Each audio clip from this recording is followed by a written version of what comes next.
पदार्थ का संबंध शरीर के साथ है और शरीर की अवधि बहुत कम, काल अनंत है। मेरी बात समझ में आ रही है कि काल अनंत है, शरीर की अवधि कम है। इस काल के गाल में हजारों हजार लाखों लाख लोग समाहित होते हैं। इस काल को कोई पकड़ नहीं पाया। काल को पकड़ने का प्रयास किया पदार्थ से, धन से, जन से, तो बहुत धन था रावण के पास, जीवन को बचा सका। विद्या से चाहा बचाने के लिए, तो धरती तल पर उतना बड़ा विद्वान कोई नहीं जितना बड़ा विद्वान रावण। बल की तुलना करें तो उतना बड़ा बलवान नहीं था कि सारा बल एक दिन निर्बल हो गया। क्या 1 लाख होता सब लोग गाते हैं, 1.25 लाख नाती ता घर जरे दिया नहीं पाता। तो न जन काम दिया न धन काम दिया। जिस धन के लिए सब लोग रात दिन सुबह उठते हैं तो शाम तक धन को कमाने का ही प्रयास करता है, धन को बटोरने का प्रयास करता है, लेकिन जितना धन को बटोरने वाला है, बटोरते बटोरते बुढ़ौती आ जाती है। जीवन का वह क्षण आता है जब धन को भोगने का समय आता है, तब तक विदाई हो जाती है। देखो रघु बाबा कितना कठिन परिश्रम किए संत थे। मैंने कहा कि पूर्ण जीवन जिया, जीवन की पूर्णता है, लेकिन एक उदाहरण है कि जिस घर जो घर बना रहा था पोता उसका बेटा, प्रसन्नता थी कि घर बनेगा तब हम सत्संग कराएंगे, संतों को बुलाएंगे। मन में एक ललक थी, ललक पूरी हुई, पूरा हुआ। पद है, जब तक अर्थ कमाया लाया पलरा होता भारी, तब तक में तो हो जाती है जाने की तैयारी। जब तक अर्थ कमाया लाया पलरा होता भारी, तब तक में तो हो जाती है जाने की तैयारी। किया कठिन परिश्रम तब एक बाग लगाया। शुरू हुई कहानी जीवन की कि किया कठिन परिश्रम तब एक बाग लगाया, जूही चंपा और गुलाब बेली से उसे सजाया। सजकर हुई तैयार फुलवारी, सजकर हुई तैयार फुलवारी, तब तक में हो जाती है जाने की तैयारी। क्या कठिन वर्षों वर्षों से पेड़ लगाया फल के लाखों, पानी से उसे सींचा। बच्चे को जन्म देना पेड़ लगाना ही है। पेड़ लगाते हैं, वह भी पेड़ ही है। पेड़ लगाया फल का लाखों, पानी से उसे सींचा।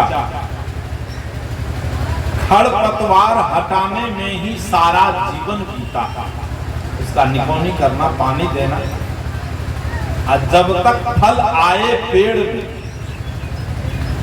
जब तक फल आए पेड़ में, देखो रघु बाबा पेड़ लगाया, बेटा को जन्म दिया, कठिन परिश्रम किया, सत्संग किया, और फल पेड़ में फल आते आते पोता तैयार हो गया। तो फल आने वाला था, फल खा पाया था। पेड़ लगाया फल के लाखों, पानी से उसे सींचा। खरपतवार हटाने में ही सारा जीवन बीता। अब जब फल आए पेड़ में, अब खाने की तैयारी। पेड़ में देखा कि फल लग गया है, अब खाने की तैयारी। अब तब तक में हो जाती है जाने की तैयारी। बस यही संसार है कि संसार में जितना हम डूबना चाहते हैं, सब लोग डूब रहे हैं। अब दुख सब लोग भोग रहे हैं, और दुख भोगने का मूल कारण है कि जीवन में संतोष का नहीं होना। दुख भोगने का मूल कारण है कि मोह को बढ़ाते जाना, और जब मोह बढ़ता है तभी जीवन में दुख आता है।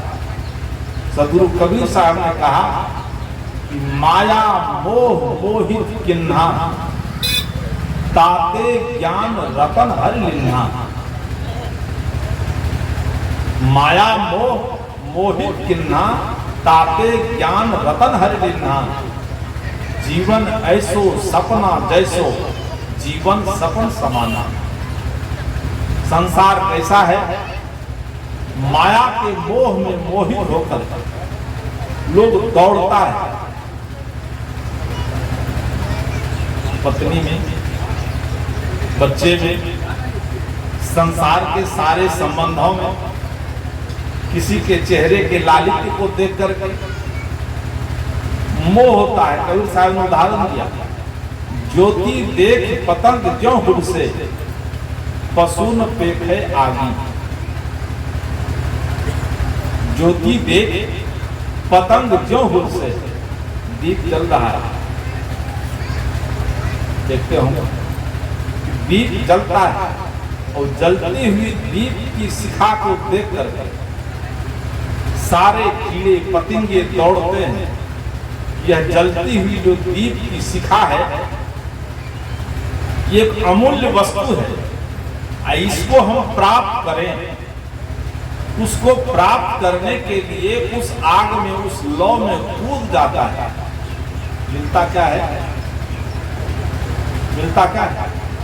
उस लौ शिखा के सामने देखेंगे कि पतंगों का ढेर लगा हुआ है। लौ पर गया, जाते ही जल जाता है। कबीर साहब कहते हैं यही संसार है। रामधारी सिंह दिनकर ने कहा कि जिस संसार में तुम फंसे हुए हो, और सांसारिक बुद्धि थी दिनकर जी की, राष्ट्रकवि रामधारी सिंह दिनकर। जब संसार के दृश्यों को देख करके विद्वान थे, और संसार के संबंध को देख करके उसको जब अनुभव हुआ, जिस संसार के प्राणी और पदार्थ के पीछे हम दौड़ रहे हैं, संबंध बना रहे हैं, मोह कर रहे हैं, दिनकर को बुझाया कि मेरी नादानी है, नासमझी है। कहा कि माया के इस मोहक बन की क्या कहूं कहानी परदेसी। जब जीवन की नश्वरता को समझा है, जीवन का जो वास्तविक सत्य और तथ्य है वह उनके हृदय को छू लिया, तब उनके हृदय से यह वाक्य निकलता है कि माया के इस मोहक बन की, इस संसार के मोह में, मोह के जंगल में हम इतना डूबे हुए थे। इस मोह के जंगल को हम समझ लिए, तब कहता है इस मोहक बन की क्या कहूं कहानी परदेसी। इस संसार की कहानी कैसे कहूं? यदि मैं कहूंगा तो सुनकर हंस दोगे मेरी नादानी परदेसी। मेरी नादानी तुमको अभिव्यक्त हो जाएगा कि हम कितने नादान हैं कि जो पदार्थ हमारे साथ सदा नहीं रहने वाला है, जो प्राणी हमारे साथ सदा नहीं रहने वाला है, उस पदार्थ से चिपक करके हम चल रहे हैं। उस पदार्थ को हम पाना चाहते हैं। जिस प्राणी से चिपक कर चल रहे हैं वह प्राणी किसी के साथ सदा नहीं रहा। चाहे पति पत्नी हो, किसी भी पत्नी के साथ पति सदा नहीं रहा। कोई भी पत्नी पति के साथ सदा नहीं रहा। कोई भी पिता पुत्र के साथ सदा नहीं रहा। कोई भी माँ अपने पुत्र और पुत्री के साथ सदा नहीं रहा। कोई भी गुरु उधरे नहीं कहें इधरों कहें, कोई भी गुरु के साथ कोई शिष्य नहीं रहा है और न कोई गुरु शिष्य के साथ रहा है। हम लोग घेर कर चल रहे थे, गुरुदेव जी जब आते थे तो हम लोग घेर लेते थे, सेवा में लगे रहते थे। घेर कर रख सके क्या, पकड़ पाए, छूट गया क्या? यही है संसार की वास्तविकता और इस संसार की वास्तविकता को समझने की आवश्यकता है। कहा कि माया के इस मोहक बन की क्या कहूं कहानी परदेसी, भय है सुनकर हंस दोगे मेरी नादानी परदेसी। क्या है? कहा सृष्टि बीच संघार छिपा है। कल मैंने कहा कि जिसका चोरी हुआ है उसका सारा होगा। रामधारी सिंह दिनकर को वास्तविकता दिखाई दिया कि सृष्टि बीच संघार छिपा है, जन्म के साथ मृत्यु छिपी है। सृष्टि बीच संघार छिपा है, कैसे बतलाऊं परदेसी, सरल कंठ से आज विजय जी के भजन को सुन रहे। विजय जी बचपन से गा रहे हैं, हम लोग साथ हैं, लेकिन जब राग कठोर होता है, पहले बढ़िया से गा रहे थे, अब जैसे जैसे अवस्था ढल गई है, आवाज में कैरेट जलोटा जी उस सदी के चमके हुए सितारे थे, उस जलोटा का 2 कॉपी विजय कुमार विमल जी। आवाज सुनते लगता था कोई जलोटा गा रहा है। आज आवाज में लड़खड़ाहट आ गई कि नहीं? रामधारी सिंह दिनकर कहते हैं कि सृष्टि बीच संघार छिपा है, कैसे बतलाऊं परदेसी, सरल कंठ से विषम राग कैसे गाऊं परदेसी। ये है संसार की वास्तविकता। जगती में मादकता देखी लेकिन अक्षय तत्व नहीं, जगती में मादकता देखी लेकिन अक्षय तत्व नहीं।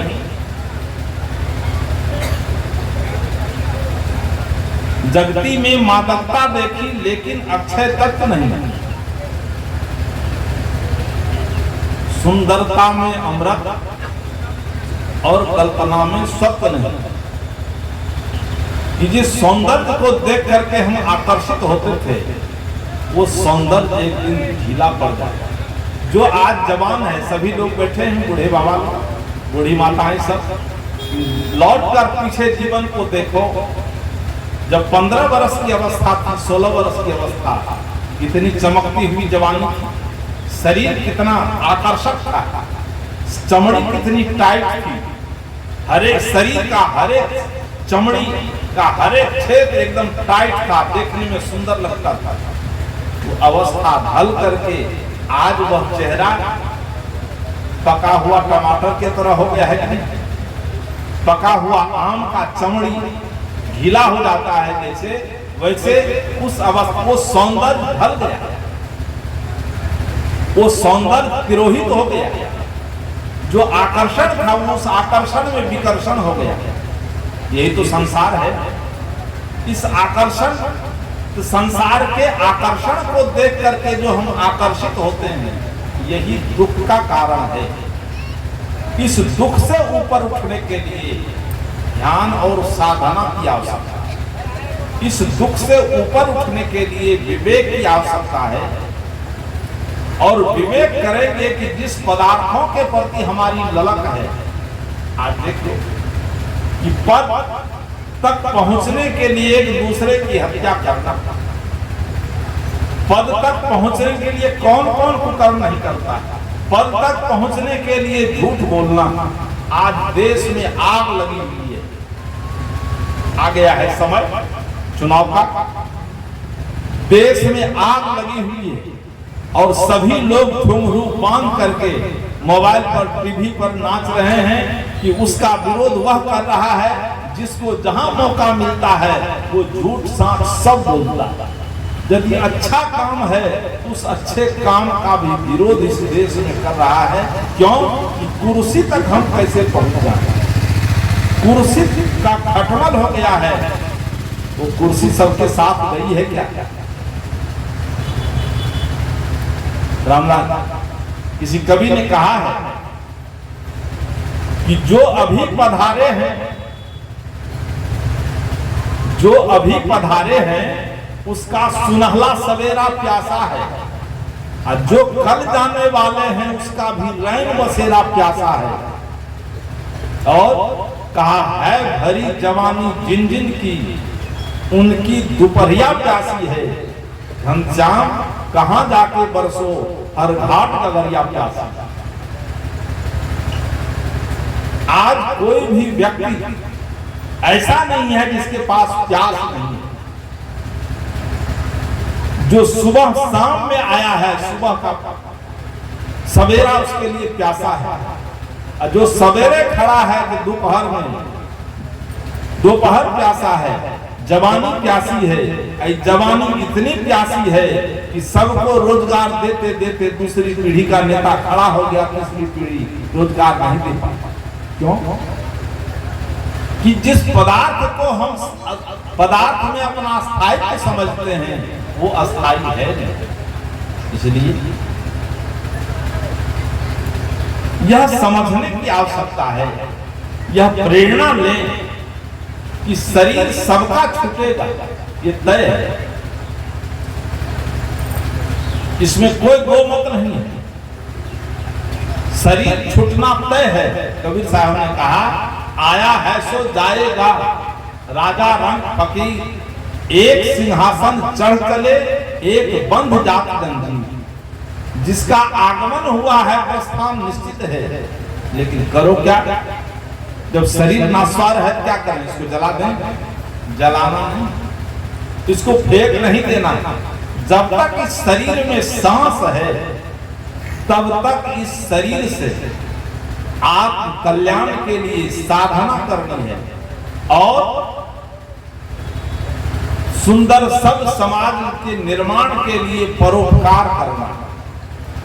शरीर से जहां तक होता है, आपके पास जो शक्ति है, धन है तो धन से सहयोग करके, बल है तो बल से सहयोग करके, जो निर्बल आदमी है उस निर्बल को सहयोग कीजिए। गिरने वाला है तो उसको उठा करके सहारा देकर के आगे करना। ये नहीं कि आप बलवान हैं तो उसको रौंद कर चले जाइए। जब ट्रेन से यात्रा करते थे, पटना स्टेशन पर हम चढ़े, गाड़ी में काफी भीड़ थी। एक लड़का आया, एक बूढ़ी माँ थी। हम तो आगे चढ़ गए थे, तब बूढ़ी माँ आई। बूढ़ी माँ आई तो पकड़ करके लटक के चढ़ रही थी। एक जवान था, उसके आगे बूढ़ी माँ के नीचे से, हाथ के नीचे से भीतर घुस गया और पौधान पकड़ को पीट करके टाइट कर रहा था। बुढ़िया गिर जाता। तब तक दूसरा जवान, जवानी के ऐंठ में उस बूढ़ी माँ को गिरा देना चाहता था, लेकिन दूसरा समझदार बलवान था। वो देखा कि माँ गिर जाएगी, दौड़ के आया, पौधान पकड़ करके माँ के पीठ में छाती लगा करके और ठेलते हुए उसको लेकर भीतर चले गए। ये है बल का प्रयोग, कि बल है दूसरे के त्राण के लिए, दूसरे को सताने के लिए नहीं। धन है दूसरे का उपकार करने के लिए, दूसरे को का गर्दन कटवाने के लिए। आज धन का प्रयोग करता है लोग दूसरे का गर्दन काटने में और कटवाने में, दूसरे को नीचे दिखाने में। धन का प्रयोग ऐसे जगह करता है, ऐसा युद्ध चलता है, ऐसा लड़ता है पड़ोसी से, सोचता है कि पड़ोसी को नीचे कैसे कर दे। एक आदमी केस लड़ता था, जमीन कितनी? तो 1.5 फीट। 1.5 फीट के लिए केस लड़ रहा था। बरसों से केस चल ही रहा था। उसको कहा कि जानते हैं 1.5 फीट जमीन हमारी कब्जा कर लिया है, और 1.5 फीट जमीन को कब्जा करने के लिए, लेने के लिए हम वर्षों से केस लड़ रहे हैं। कहा केस में खर्चा कितना हुआ? कहा 2-3 लाख रुपया हो गया। का 3 लाख रुपया खर्च कर दिया 1.5 फीट जमीन के लिए, पड़ोसी को छोड़ नहीं दिया, इससे ज्यादा जमीन तुम बाहर में खरीद लेता।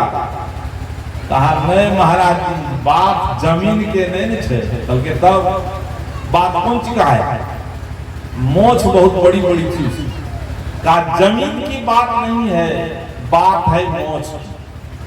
मोछ नीचे नहीं हो जाए, हम कैसे मोछ को कटा करके तो फेंक दे तुमसे।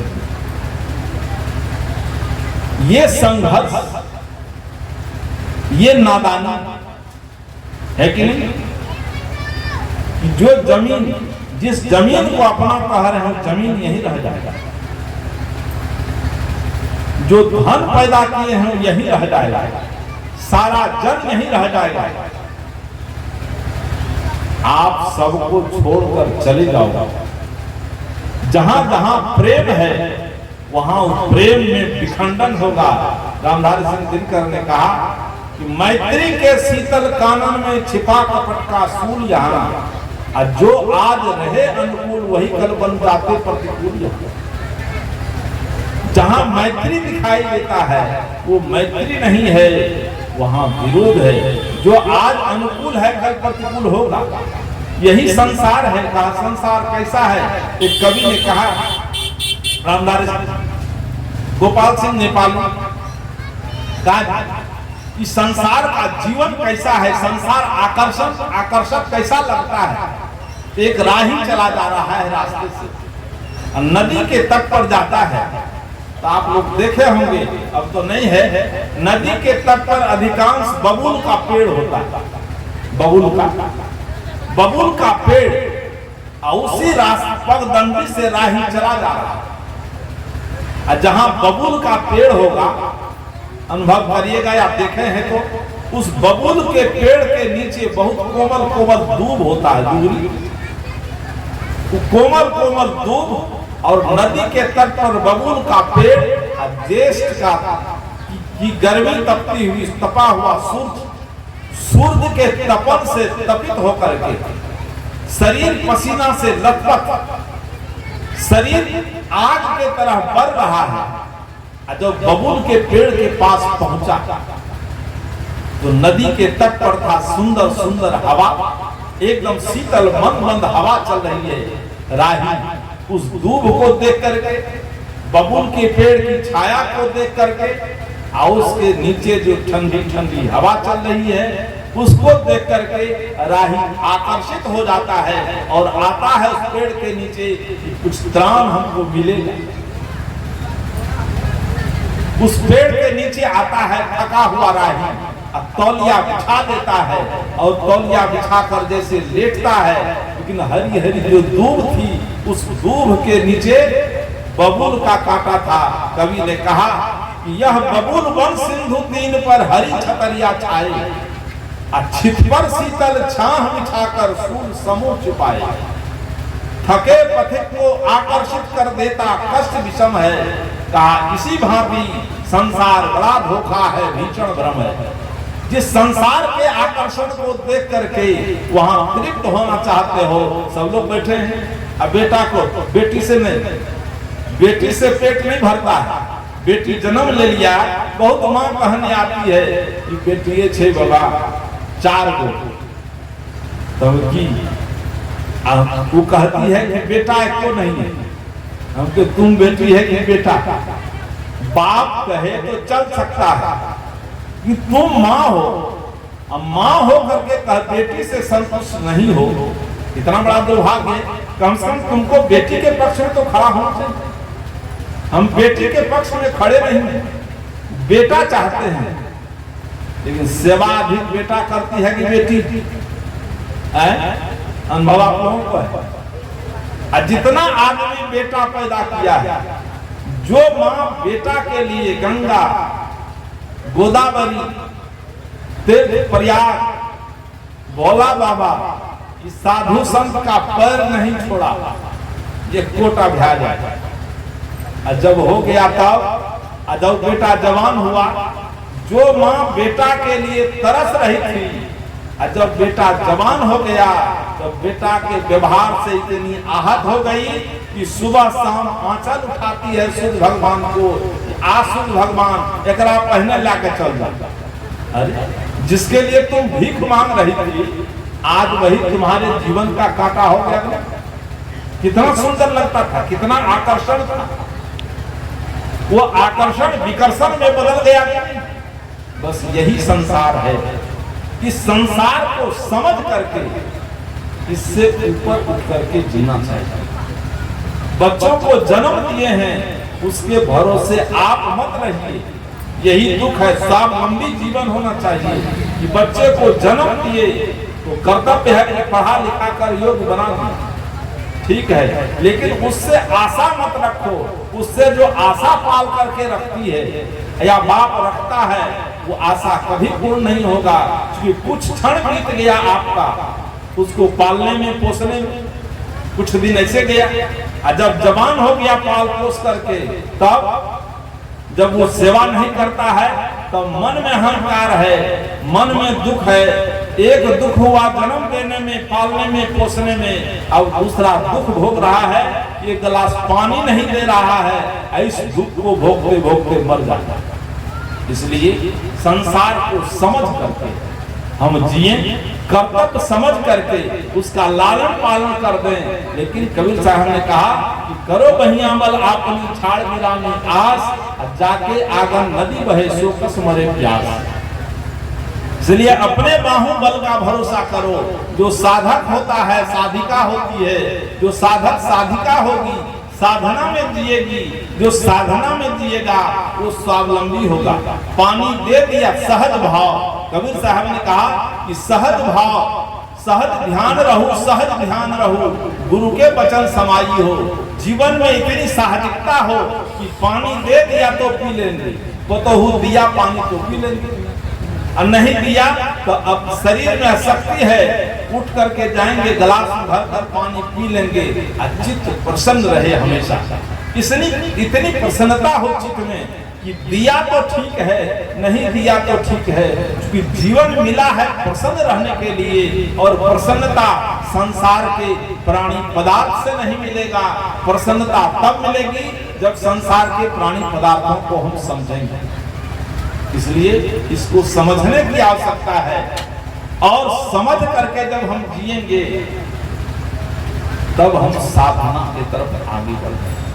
तब संसार की जो नश्वरता है वो धीरे धीरे धीरे धीरे उस नश्वरता का ज्ञान होता जाएगा। और जब ज्ञान होने लगेगा तो जो प्राप्त पदार्थ है उस प्राप्त पदार्थ से ही स्वश्रम से जो उत्पादित हुआ उसमें संतुष्ट रहना और उसका उपभोग करना, और अधिक बच जाता है उससे उपकार में लगा देना। बस इस भाव से जीते जीते लौट जाना है अपने तरफ कि मन को ठीक कर लेना है, कि मन की शांति सबसे बड़ी शांति है। आज हर एक आदमी अशांत है और शांति की तलाश बाहर कर रहा है। मस्जिद में गुरु के पास आओ, शांति मिलेगी। लेकिन गुरु वो शांति गेहूं और चावल नहीं है कि गुरु जी उठा कर दे देंगे और तुमको शांति मिल जाएगी। शांति का रास्ता गुरु जी बता देंगे। गुरुदेव जी से शांति का रास्ता मिलेगा, और वह यह गुरु जी कहेंगे कि मन इंद्रियों को संगत करके संसार के प्राणी पदार्थों से को समझ करके उससे अपना संबंध धीरे धीरे अलग करो। संसार में जीते हुए संसार से अलग होकर के जियो। अब ये भी प्रश्न होगा कि संसार में रहकर संसार से अलग होकर कैसे जिएंगे? कटहल की सब्जी खाई है कि कटहल से बनाती है, कैसे लाशा है उसमें क्या करती है? पहले तेल लगाती है हाथ में, अगर सब्जी बनती है। पका हुआ कटहल का कोवा निकालना है तो पहले तेल लगाती है और तब कटहल का कोवा निकाल करके आज बीज निकाल के खाती है। तो कोवा से तो निकल जाता है, लाशा लगता है हाथ में, है ना विवेक?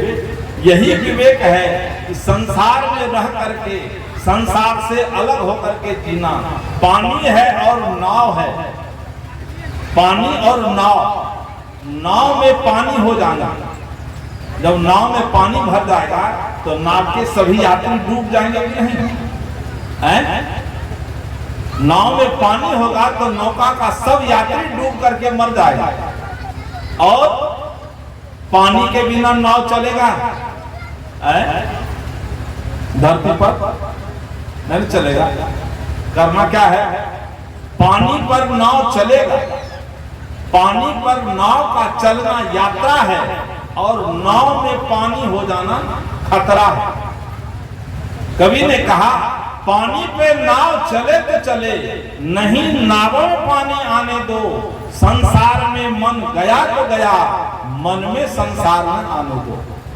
संसार में जीना ही पड़ेगा, क्योंकि शरीर संसार है, संसार के पदार्थों से संबंध बनाकर चलना है, लेकिन पदार्थों का संबंध बहुत क्षणिक है। शरीर की अवधि तक ही पदार्थ की आवश्यकता है, उतना ही संबंध बना करके हमेशा भीतर से भाव होगा कि हमारा कुछ नहीं है, न हम किसी का है, न मेरा कोई है, न हम किसी का है, केवल इस धरती पर आए हैं तो एक दूसरे का सहयोग करते चले, कि उसके सहयोग के बिना हम नहीं जी सकते हैं, हमारे सहयोग के बिना वो नहीं जी सकता है। कबीर साहब ने कहा कैसे जियो, कबीर कहते हैं जीव बिना जीव बाँचे नहीं, जीव का जीव आधार, जीव दया करी पालिए, पंडित करो विचार।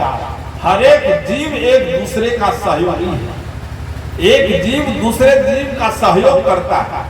कैसे, अब पानी है, अब तो सबके घर में नल हो गया है, और नलों वाला पानी अब लोग नहीं पीता है, अब बोतल वाला पानी मंगाता है। दक्षिण भारत के एक संत हुए थे, बहुत उच्च कोटि के साधक, उन्होंने कहा था, इस 17वीं शताब्दी की बात है, उन्होंने कहा था कि भारत का एक दिन ऐसा आएगा, इस देश में, उन किताब पढ़ रहे थे, आज से 25-30 साल पहले की बात है, मैं उसको पढ़ा था उस लेख को। उन्होंने कहा था कि आने वाला जो भारत होगा 20वीं 21वीं सदी में, भारत में पानी बोतल में बिकेगा। जो 17वीं शताब्दी में महान संत के मुंह से ये बात निकली थी, आज हर एक घर में बोतल गड़क रहा है, जबकि सबसे बढ़िया पानी है नदी का। स्वस्थ पानी हम चाहें तो सबसे स्वस्थ पानी नदी का है, वानभट्ट के अनुसार, ऋषि के अनुसार, आयुर्वेद के अनुसार। इसलिए कि नदी का पानी जो है उसमें गति है, और उस नदी में मछली रहती है। नदी में लोग सब कुछ फेंक देता है, कचरा फेंकता है, मछली क्या खाती है, मछली मलाई खाती है। थूक फेंको, कप आया है तो कप को खा जाएगी, उसमें पैखाना कर दो, स्टीमर में लेट्रिन रूम बना हुआ है, उसमें पैखाना करता है, मछली खा जाती है। आदमी मर गया है, कुत्ता मर गया है, शुगर मर गया है, फेंक दो, सबको साफ कर देगी। क्यों? मछली के अंदर भाव है, मछली सोचती है कि स्वस्थ पानी हर एक जीव को मिले, स्वस्थ पानी हर एक जीव को मिले। इसलिए जितना कचरा है उस कचरे की सफाई मछली कर देती है, कि पानी की आवश्यकता हर एक जीव को है, सब जीव को पानी मिले और तो स्वस्थ पानी मिले। तो मछली हित का काम किया कि नहीं, बोलिए, मछली हित का काम किया कि हर एक जीव को स्वस्थ पानी मिले। लेकिन ये मनुष्य क्या किया कि मनुष्य का बुद्धि इतनी नीचे गिर गई, इतनी नीच हो गई, उस मछली को निकाल करके अब पेट में डाल दिया। उस मछली का कब्र स्थान पेट बना दिया, मछली को पेट में समाधि दे देता है। दुर्भाग्य है कि नहीं? कबीर साहब ने कहा कि जीव बिना जीव बाँचे नहीं। मैंने कहा कि हर एक जीव एक दूसरे का सहयोगी है, इसलिए मैंने थोड़ा सा निवेदन किया, वह यह कि हर एक जीव एक दूसरे का सहयोगी है। संसार के प्राणी पदार्थों को समझ करके और हम जिए, और जी करके ये समझें कि न प्राणी हमारे साथ में जाने वाला है, न पदार्थ जाने वाला है। इससे हमारा संबंध क्षणिक है, जैसे संबंध स्वरूप लीन रघुनंदन बाबा का हुआ वही हमारा जीवन होगा।